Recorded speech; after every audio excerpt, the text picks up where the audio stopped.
ರೇ ಈಗ ಯಾವುದು ಏನೂ ಇಲ್ಲ. ನ್ಯಾಯನ ಯಾರೂ ಮುಚ್ಚಾಕಕ್ಕಾಗಲ್ಲ, ಸತ್ಯನ ಯಾರೂ ಮುಚ್ಚಾಕಕ್ಕಾಗಲ್ಲ. ಸತ್ಯನೇ ಸತ್ಯ ನಡಿಬೇಕು. ಸತ್ಯ ನಡಿಬೇಕು ಅಂತಿದ್ರೆ ಏನಾಗಬೇಕು ಅದನ್ನು ನೀವು ಮಾಧ್ಯಮದವರು ಎತ್ತಿಡಿಬೇಕು.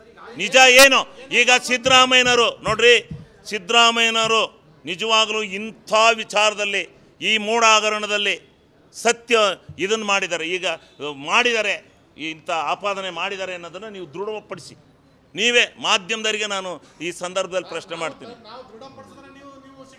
ಯಾರು ಹೌದು ಕೊಡ್ರಿ ರೀ, ಸಾಕ್ಷಾತ್ ಕಾನೂನಲ್ಲಿ ಇಲ್ಲದೆ ಇದ್ರೆ ಈ ರಾಜ್ಯದ ಜನ ಒಪ್ಕೋತಾರೆ. ಕೊಡಿ, ಈ ರಾಜ್ಯದ ಜನ ಒಪ್ಕೋತಾರೆ. ಕೊಡ್ರಿ, ಸತ್ಯಾಸತ್ಯತನ ಇದು ಮಾಡಿ, ಸತ್ಯಾಸತ್ಯತನ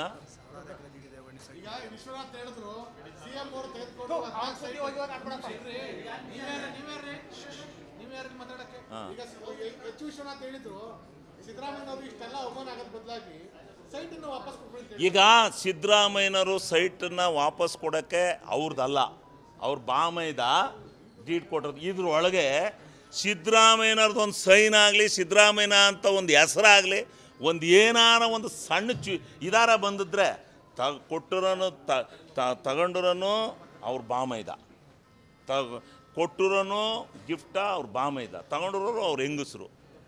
ಈ ದೇಶದಲ್ಲಿ ಎಷ್ಟು ಗಿಫ್ಟ್ ಲೀಡ್ ಆಗ್ತವೆ, ದಿವ್ಸಕ್ಕೊಂದು 100 ರಿಜಿಸ್ಟರ್ ಆಗ್ತವೆ ಗಿಫ್ಟ್ ಡೀಡ್ಗಳು. ಇದನ್ನು ಸಿದ್ದರಾಮಯ್ಯನವರು ನಾನು ಕೊಡಕ್ಕಲ್ಲ ಅಂತಾಳಪ್ಪ ಅಮ್ಮ, ಇವ್ರು ಮೇಡಮ್ ಅಂತಾರಪ್ಪ. ಇವ್ರು ಯಾಕೆ ಹೇಳಕ್ಕೋತಾರೆ ಸಿದ್ದರಾಮಯ್ಯನವರು ಇವ್ರ ಜಮೀನಾಗಲೇ?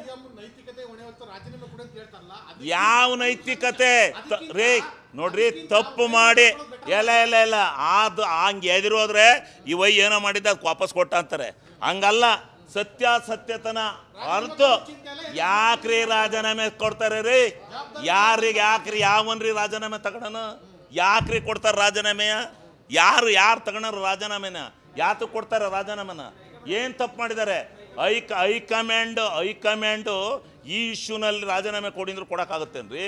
ಮಾನ ಮರ್ಯಾದೆ ಪ್ರಶ್ನೆ ಅಡಗಿದೆ ಇಲ್ಲಿ.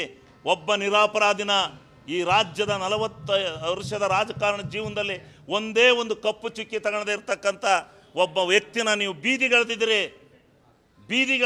ಇವತ್ತು ಅದಕ್ಕೆ ತಕ್ಕ ಇದು ಈ ರಾಜ್ಯದ ಜನತೆಯಿಂದ ತೀರ್ಪು ಬರಬೇಕು.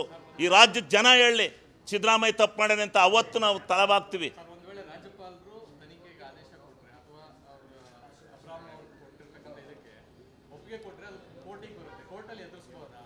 ಈಗ ಸತ್ಯ ಇದ್ದರೆ ಕಾನೂನಿನಲ್ಲಿ ನಾವೇನೂ ತಪ್ಪು ಮಾಡದೇ ಇದ್ದರೆ ನ್ಯಾಯಾಲಯ ನಮ್ಮ ಮನವಿಯನ್ನು ಮನ್ನಣೆ ಮಾಡುತ್ತೆ.